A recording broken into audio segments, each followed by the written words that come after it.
ये छोटा सा कछुआ का बच्चा बरसात में आ गया था, तो आज इसको हम नदी में ले जा रहे हैं छोड़ने के लिए। ये आपको दिख रहा है ना कितना।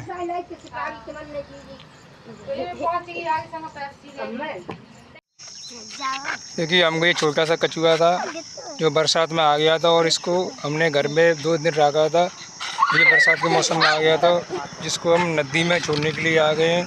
ये देखिए कितना प्यारा छोटा सा कछुआ बच्चा, और इसको हम नदी में छोड़ते हुए नजर आ रहे हैं। ये नदी चल रही है, इसको हम इसको छोड़ देते हैं। देखिए ये बच्चा बिल्कुल पानी की तरफ जा रहा है, जो आपको दिख रहा है ना। कितना प्यारा बच्चा था, इसको हमने 3 दिन रखा था अपने पास। आज इसको आज़ाद कर दिया। ये बरसात में आ गया था, बहुत अच्छा प्यारा सा बच्चा कछुआ था। और देखिए जाता हुआ आपको नजर आ रहा है, धीरे धीरे ये पानी में जाएगा।